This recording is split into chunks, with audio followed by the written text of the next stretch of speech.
Direct benefit transfer scheme के द्वारा उसका पैसा उसके बैंक अकाउंट में जाकर लांच रुश्वत से बचने का बहुत बड़ा मौका नरेंद्र मोदी सरकार ने दिया है।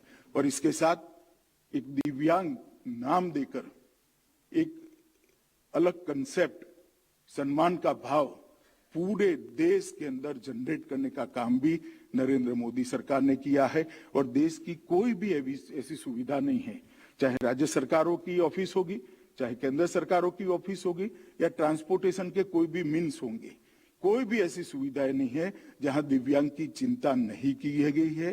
कोई भी ऐसी सरकारी परिपत्र नहीं है जहां दिव्यांग की चिंता नहीं की। इस देश के दिव्यांग, ट्रांसजेंडर, न जाने कितनी ऐसी लोगों को पहली बार ऐसा मालूम हुआ है कि हमारे लिए भी कोई चिंता करता है। संविधान ने मेरे लिए जो सोचा है वो मेरे तक पहुंचाने का जरिया नरेंद्र मोदी सरकार बनी है। और मैं तो कई लोगों को मिला हूं, उनके अंदर एक आत्मगौरव का भाव की जागृति हुई।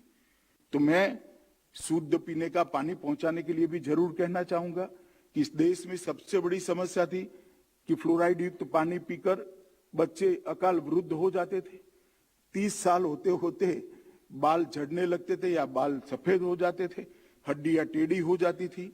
वो सारे घरों के अंदर लगभग 5 साल के अंदर शुद्ध पीने का पानी पहुंचाने का एक भगीरथ काम नरेंद्र मोदी सरकार ने हाथ में लिया है और लगभग 2 करोड़ परिवारों में पहुंचने की काम पूरा होने की कगार पर भी है।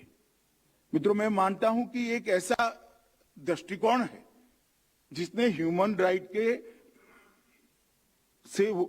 राइट इनका जो है, इसमें सालों से उनको अन्याय होता था, 60 सालों से, मगर उसको कोई वाचा नहीं मिली थी। एक शब्द भी बोले बगैर ये 60 करोड़ गरीबों के ह्यूमन राइट का प्रोटेक्शन करने का काम नरेंद्र मोदी सरकार ने किया है। और मुझे तो गौरव है कि मैं कैबिनेट में उनका साथी हूं, नजदीक से सुनता हूं। जब योजनाओं के बारे में, जब राज्य सरकार, केंद्र सरकार के कार्यकलापों के बारे में वो बात करते हैं, हमेशा प्रायोरिटी ये वंचित होता है। तो मैं ये नए एंगल का आज सबके सामने रखना चाहता था। बाकी तो आज प्रधानमंत्री जी हम सबको संबोधित करने वाले हैं। फिर से एक बार ह्यूमन राइट कमीशन और ह्यूमन राइट के साथ जुड़े हुए सारे लोगों को मैं बहुत बहुत बधाई देकर मेरी वाणी को विराम देता हूं। वंदे मातरम।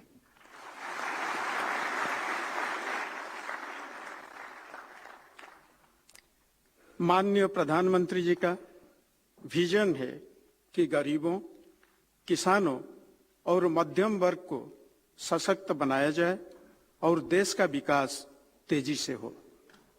माननीय प्रधानमंत्री जी का राष्ट्र के विकास में जन भागीदारी, पीपुल्स पार्टिसिपेशन पर अटूट विश्वास है। Honourable prime minister sir, you have been leading the country on the path of growth, prosperity, and progress.